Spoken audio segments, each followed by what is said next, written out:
दोस्तों, welcome back to the channel Srishti study point. आज हम यहाँ पर बात करेंगे एसएससी जीडी के जो एग्ज़ाम पैटर्न है उसके बारे में।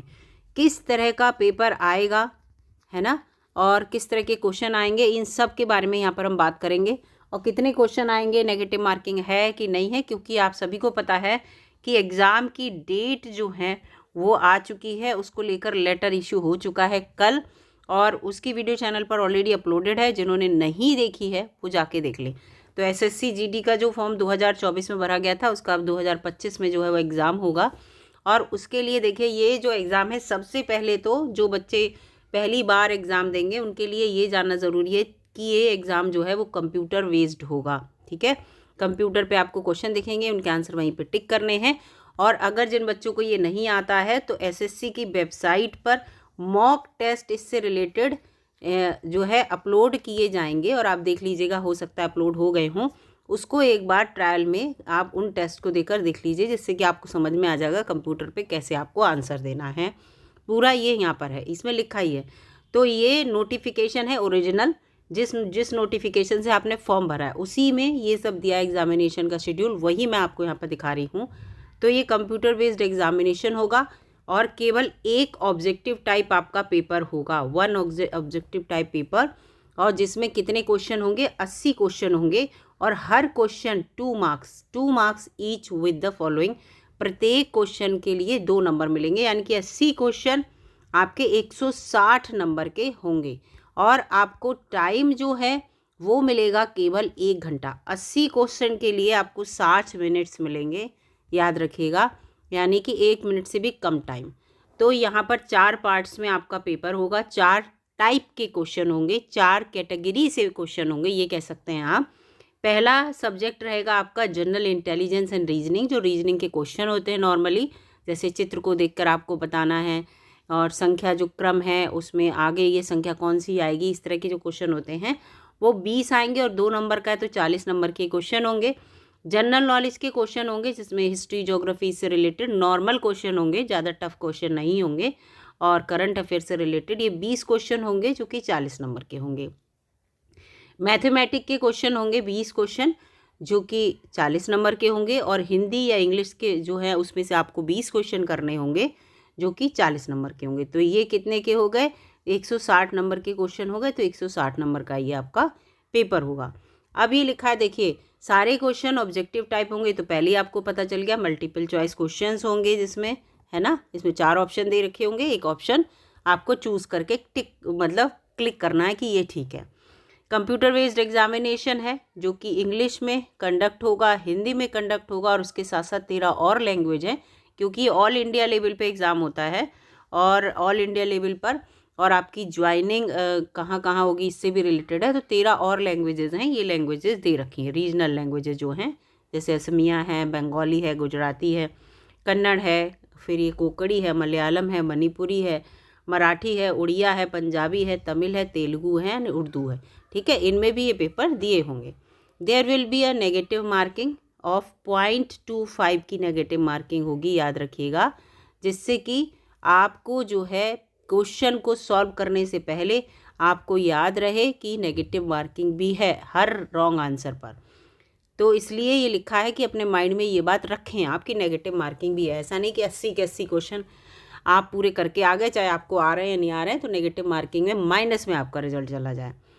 ये लिखा है कि एग्जामिनेशन की डेट आपको वेबसाइट पे बता दी जाएगी, जो कि बता दी गई है। ठीक है, फिर यहाँ पर लिखा है कि रीचेकिंग स्कोर का ये कोई इश्यू नहीं रहेगा, और आपका नॉर्मलाइजेशन डेफिनेटली होगा, क्योंकि जो आपका पेपर अगर एक से ज़्यादा शिफ्ट में होता है, कोई भी पेपर हो जाए तो उसका नॉर्मलाइजेशन होता ही होता है। तो इसके लिए सोचने की ज़रूरत नहीं है, और नॉर्मलाइजेशन के बाद ही आपके आपका टोटल पता चलता है। आंसर की जब आ जाएगी, उसके बाद आप क्वेश्चंस को लेकर वो है चैलेंज करना चाहते कर सकते हैं, लेकिन पर क्वेश्चन जो होगा 100 रुपये आपको जमा करने होंगे। तो ये चीज़ है, ठीक है, वो सब बात का है। और जो आपका पेपर होगा वो किस लेवल का होगा, ये बड़ा इंपॉर्टेंट क्वेश्चन है यहाँ पर। तो ये जो पेपर होगा वो आपका मैट्रिकुलेशन लेवल का होगा। ठीक है, यहाँ पर ये लिखा है मैट्रिकुलेशन लेवल का होगा, यानी कि आपका जो पेपर है वो 10th लेवल का आएगा। ठीक है। 10th लेवल की जितनी भी रीजनिंग है, 10th लेवल का मैथ्स है, और जीएसजी के तो उसका कोई लेवल नहीं होता, तो ये सब आपका आएगा, ठीक है। कैलकुलेटर वगैरह आप ले जा नहीं सकते, आप सोचते हैं कि मैथ है तो ऐसा है। अब और इसके साथ साथ मैं एक बात और आपको बता दूं कि ये देखिए मोड ऑफ सिलेक्शन कैसे होगा। तो मोड ऑफ सिलेक्शन में जो है आपको रिटन एग्जाम में ये जो लिखा है minimum qualifying marks without adding bonus, NCC का आपका सर्टिफिकेट होगा वो जोड़ा नहीं जाएगा। तो सीबीटी का जो आपने एग्ज़ाम दिया होगा ना, उसमें आपको कितने मार्क्स लाने कंपलसरी हैं जो आप पास माने जाएं कि पास हैं, फिर आपकी मेरिट में नाम होगा। अब मेरिट में नाम कहाँ पर होगा वो डिपेंड करेगा कि बच्चों ने कैसा प्रेजेंट किया है। तो जो अनरिजर्व वाले हैं ना, उन्हें 160 नंबर में से 30% इसके ज़रूर लाने हैं। 160 नंबर के 30% ज़रूर लाने हैं। ओबीसी और ईडब्ल्यूएस के लिए 25% लाना कंपलसरी है, ठीक है। इसका मतलब और जो जितनी और कैटेगरी रह गई उन्हें 20% लाना बहुत ज़रूरी है, तब तो वो पास माने जाएंगे, अदरवाइज़ आप फेल माने जाएंगे। और माइनस मार्किंग है तो डेफिनेटली इसको ध्यान रखिएगा कि इतने नंबर अगर आप लाते हैं अपनी अपनी कैटेगरी के अनुसार तो आप पास माने जाएंगे, और फिर उसके बाद मेरिट बनेगी आप कहाँ पर हैं। लेकिन फ़िलहाल ये केवल पासिंग के लिए है, ना कि आपका मेरिट में ऊपर रैंक आए उसके लिए नहीं है। ऊपर रैंक के लिए तो आप जितना अच्छा पेपर देंगे आप उतनी हाईएस्ट मेरिट में आएंगे, और कट ऑफ में हो सकता है आप फंस जाएं, ठीक है। पास होना और कट ऑफ में आना दोनों अलग चीज़ें हैं, ये भी ध्यान रखना। अब ये पेपर में 4 जो पोर्शन है, 4 जगह से आपके पेपर आएंगे, वो क्या क्या है देखिए। जनरल इंटेलिजेंस पहला था ना, और रीजनिंग तो इसमें देखिए सब लिखा है।